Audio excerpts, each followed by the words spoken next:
Pollination, পরাগ মিলন।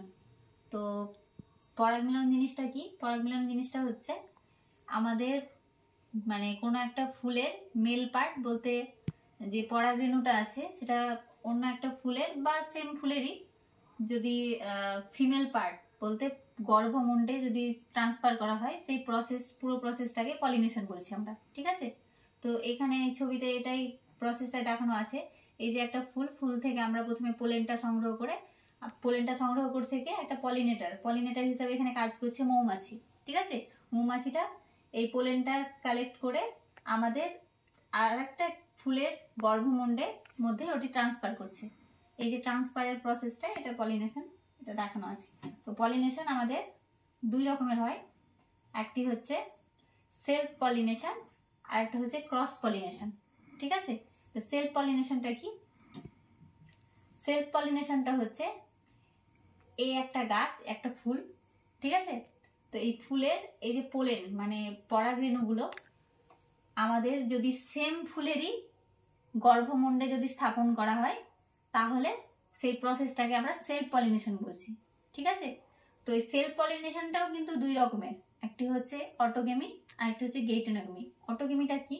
অটোগেমিটা যদি একটা সেম যদি ফুল দেখি, ঠিক আছে, তো ওই ফুলের মধ্যেই মানে যে পরাগ রেণুটা থাকবে সেই পরাগ রেণুটা সেম ফুলের মধ্যেই যে এটা থাকবে মানে গর্ভমুণ্ডটা থাকবে তার মধ্যে যদি ওটা ট্রান্সফার করি আমরা, সেই প্রসেসটা যদি সম্পন্ন হয় তা সেই প্রসেসটাকে আমরা অটোগেমি বলছি। আর গেইটোনোগেমি কোনটা? গেইটোনোগেমি হচ্ছে সেম গাছ কিন্তু ফুল আলাদা। একটা ফুল থেকে পরাগরেণু যখন আর একটা ফুলের সেম গাছেরই আনাদার ফুলের মধ্যে গর্ভমুণ্ডের মধ্যে যখন ওটা ট্রান্সফার করছি সেই পরাগরেণুটা মানে মেল পার্টটা, সেই ট্রান্সফারের মানে প্রসেসটাকে কিন্তু আমরা বলছি গেইটোনোগেমি, ঠিক আছে?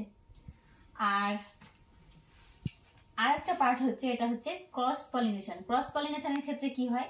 এটা হচ্ছে দুটো আলাদা গাছ, ঠিক আছে? সেম স্পিসিস কিন্তু দুটো আলাদা গাছ, দুটো আলাদা গাছে দুটো ফুল। তো তার মধ্যে এই মানে এই ফুলের যেই আমাদের মেল পার্টটা মানে যেই পুংরেণু সেটা অন্য একটা গাছের ফুলের মধ্যে যে স্ত্রী রেণু থাকবে বা গর্ভমুণ্ড থাকবে সেই গর্ভমুণ্ডের মধ্যে যে পোলেনটা ট্রান্সফার করছে স্টিগমার মধ্যে, ওই ট্রান্সফারের যে প্রসেসটা ওটা কিন্তু আমরা ক্রস পলিনেশন হিসেবে জানি।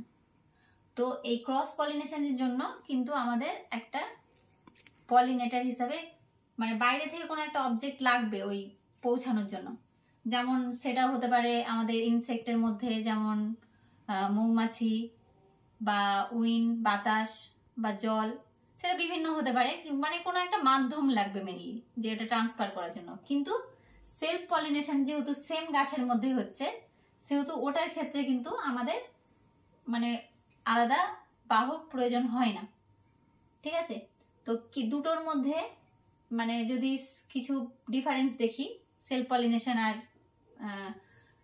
ইয়ের মধ্যে ক্রস পলিনেশনের মধ্যে, তো পার্থক্য কি দেখবো? সেলফ পলিনেশনটা যেহেতু সেম ফ্লাওয়ার মানে গাছের মধ্যেই হচ্ছে সেহেতু এর ভেরিয়েশন অফস্প্রিং এর মধ্যে যে ভেরিয়েশন সেটা কিন্তু কম দেখা যায়, হয় না বললেই চলে, ঠিক আছে? কিন্তু ক্রস পলিনেশনের ক্ষেত্রে যেহেতু আমরা মানে আলাদা ফুলের ক্ষেত্রে করছি, এটা দুটো আলাদা গাছে, সেহেতু এর মধ্যে যে অফস্প্রিং গুলো বেরোয় সেই অফস্প্রিং এর মধ্যে অনেক ভেরিয়েশন দেখা যায়, অনেক রকমের দেখা যায়। তো সেলফ পলিনেশনের উদাহরণ হিসাবে যদি দেখি আমরা, তো ধান গম এসবের মধ্যে সেলফ পলিনেশনটা দেখা যায়।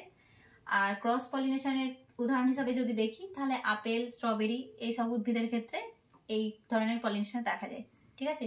তো এই যে পলিনেশন প্রসেসটা, এই প্রসেসটা কেন জরুরি আমাদের? তো পলিনেশন প্রসেসটা হচ্ছে আমাদের ফল এবং বীজ উৎপাদনের জন্য খুবই জরুরি একটা প্রসেস, ঠিক আছে?